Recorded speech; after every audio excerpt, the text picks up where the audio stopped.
Hello, everybody. Welcome into Kent State Week, the Rocky Top Roundtable. Let's call it what it is. It's going to be a drubbing at Neyland Stadium on Saturday. The question is can Tennessee get up for this game? It's a late game. Normally, this team's used to practicing in the morning, so you have those kind of, mediocre opponents early in the day. It's a little easier to get up for. You will wait around all day to play Kent State.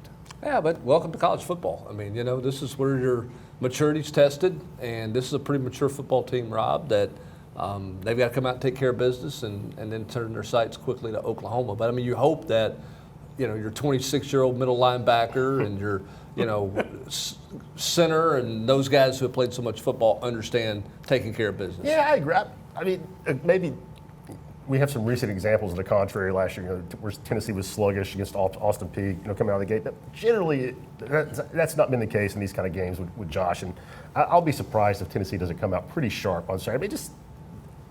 They're hyped right now. I mean, I think these guys want to play. They don't care who it is. Yeah, Tennessee's hyped right now. They're hot. And Kent State, they haven't won a game in FBS since 2022. This is a horrific football team. And Tennessee should be able to go in there and do whatever they want, play a lot of young guys, and get out there, hopefully injury-free, and then look to Oklahoma. You look at the offensive side of the ball, they did not have their best game against NC State. They ran the ball really well. Passing game was, just kind of average. Is this one of those where you want to try to get, some looks to the receivers early in the game, get Nico some confidence, get him in, get him out, keep him healthy? Well, I don't think because you're not dealing with NFL veterans, this is not a situation where you just set everybody, right, and go play. You've got to play your starters, but I do think you try to get them in and out as quick as you can. Look, you can line up and run the football every snap and be in too tight, not throw the football and win this game. So you've got to clean up some stuff that you're wanting to work on, and I think you do got to feed your wide receiving core a little bit early on and then go from there. Yeah, and it's a bit of a balancing act. We talked about it on the podcast. Nico, at this stage, needs every rep he can get, but does Cooper Mays need any reps, or Javonte Spraggins, or John Campbell?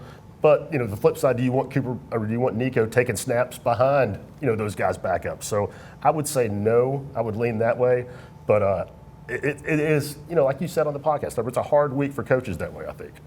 I think in this game, it's when you have your starting offensive line out there going for however many series they go, rotating in Dane Davis, rotating in Jackson Lampley like they've been doing on the offensive line the first two games. A guy that Tennessee's so deep at wide receiver, and a guy that's made a couple of plays the first 2 weeks but hadn't found the end zone is Chris Brazzell. I think this is a great chance, and this football game, first series, go get him going. Try to get him in the end zone. Try to get him going a little bit before a massive conference game coming up the next week. Yeah, it'd be easy to look ahead to Oklahoma. All the storylines go along with it and all that. But the one good news for Tennessee is you go back to Saturday, and you have a bunch of younger players that when they got their opportunities, they're out there flying around, knocking heads and doing all those things late in the football game, and that blowout went over NC State. This is another opportunity for them. They got to take advantage of that. Jalen Smith played well at linebacker as they continue to build depth there. Idris Farouk, we all saw him lay the lumber. I think this game, and I've said it, for a week now, I think this has got Mike Matthews written all over it, him and Braylon Staley. Well, I think this is, if you're a young player, you got to you're smart enough to look at the schedule to know what's coming down the pike. And this is an opportunity for you in this game that you don't know when your next opportunities are going to come about. The other thing you're trying to do, too, as a coaching staff is you're trying to figure out your travel roster. You're only taking 70 to Oklahoma. You're taking 20 less to Oklahoma than you took to Charlotte, probably, something around there. So what does that look like at certain positions? How many offensive linemen are you going to take? Who are you going to leave home? You're going to take 13 or 14 defensive linemen. We know that. But how many of those other guys are you going to take? You've got the old famous above the line and below the line. You stole it. I was going to steal it from you. What does it look like when you start putting your travel roster together? And I think this week can go a ways in formulating that. Sure. AP just mentioned it, Mike Matthews. I think that's a guy everybody assumes is above the line, but we've not seen him yet. You would think this weekend would be primetime opportunity for guys like that. The offensive linemen you mentioned, how many are going to travel? So, it may not be exciting for fans in the second half, but for the coaches, they're going to be looking at a lot. Yeah, and I think it's a great opportunity as well for, when all those young guys get in there and play. If you have a starter that's got a hint of an injury right now, you're not going to play a whole lot in this football game. We talk about, Cam Selton, the running back, he missed last week. If he's available this Saturday, that's great. How much run does he get, though? You know what I'm saying? So the young guys like Peyton Lewis, Deshaun Bishop continues to carry the load. It's just really, really good opportunity because, again, you got Oklahoma, bye week, Arkansas, then you come home for that gauntlet of Florida, Alabama, and so on and so forth into November.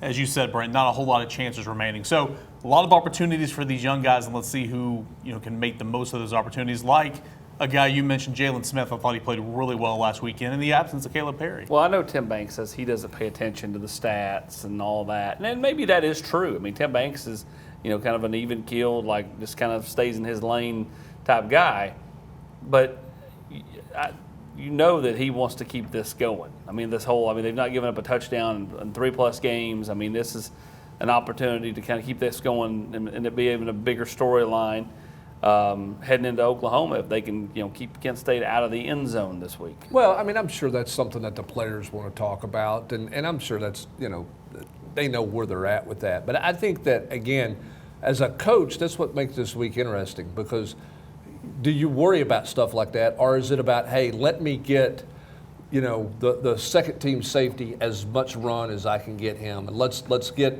some backup corners, and let's get Jalen Smith and some of these guys, and we may bust something, we may give up a play. Now, based on what we've seen out of this defense the first 2 weeks, there's a reason why Tim Banks was all smiles when he met with the media, because it's not just the first 11. It's the first 30 or so on defense that have played well through 2 weeks. Yeah, right? I don't think Coach Banks cares about extending, to how many quarters without a touchdown, those kind of things, how many sacks an individual has. No, I bet he knows what their third down percentages are and what their yards per rush, those kind of things. I bet he cares about. But this week, I think Hubbard, he's like, let's see who can play. Jalen Smith look good, limited role. Let's see what he looks like in three straight series. Farouk, same thing. Jordan Matthews, we hadn't seen a lot. Just Jordan Ross. Jordan Ross is a guy who.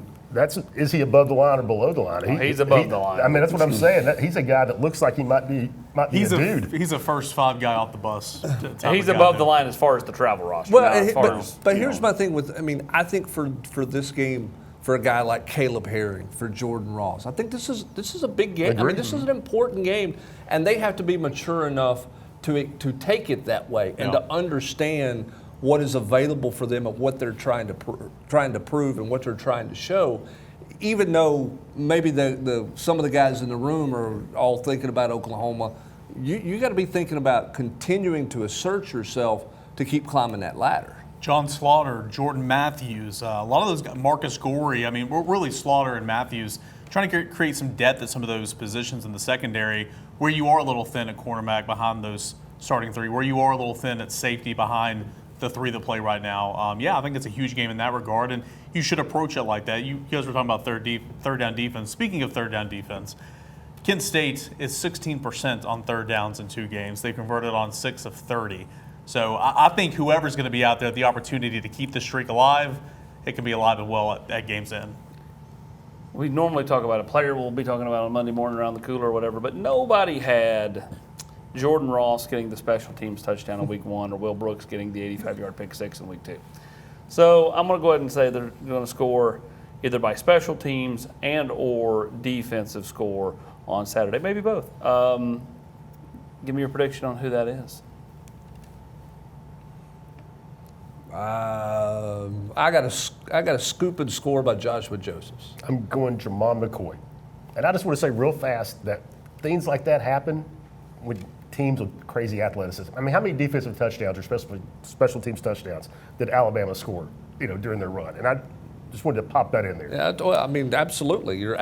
When you play as hard as they're playing right now, Eric, and you have the athletic ability that they have, and you're all finishing at the football, generally good things are going to happen. Like the Will Brooks thing, that was, no disrespect to him. What did Joshua Josephs do on that play? What did Keenan Peely do on that play? Yeah, exactly. I mean, it was a team effort.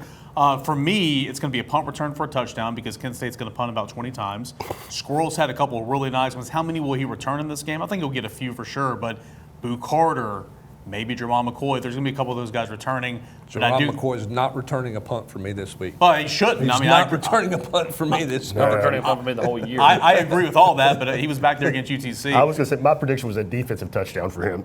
Yeah, I'll go special teams punt return touchdown for one of those guys. And I'm going to go Arion Carter, interception, pick 6. I like that. Oh, okay. I like that. Pick 6.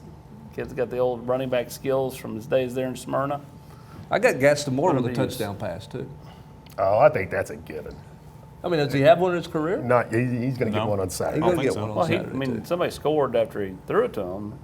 Actually, no, that was the guy played by Laycock. Yeah. He just missed one. He just missed one to razzle against UTC. Yeah, twice. You're right about that. It's Tennessee and it's Kent State. We're moving on to Oklahoma here on the Roundtable, and we know they will be after Saturday night as well.